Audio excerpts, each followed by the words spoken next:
This morning my son told me that if he can't bring his DS to school, his life will be over. This argument is called a false dichotomy.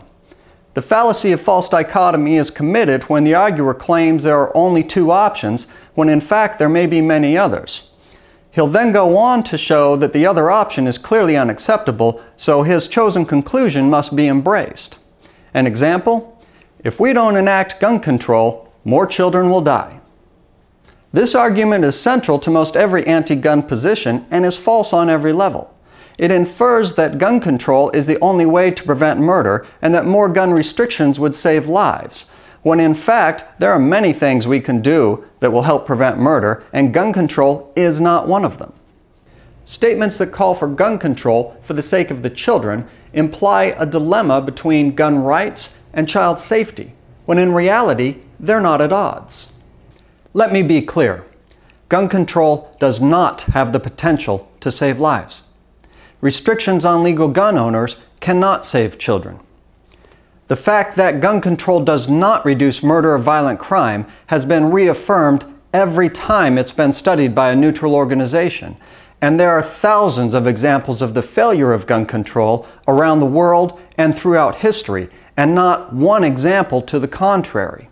To show otherwise requires a gross manipulation of the data.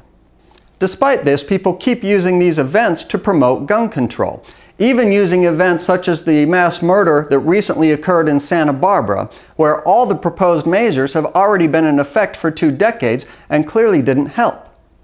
Now, Mark Glaze is one of the people that use these events to call for gun control.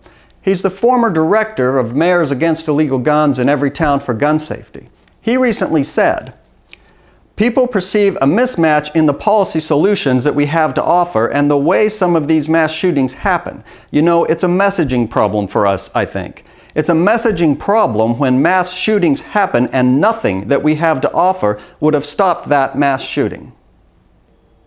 Now, not everyone that supports gun control is duplicitous. Some are merely caught up in the emotional argument. As a father, I can understand that. But the people putting forward these emotional arguments are aware they can't possibly help. But they profit from these events. They profit from them both monetarily and by furtherance of their cause. In the end result, they're killing people.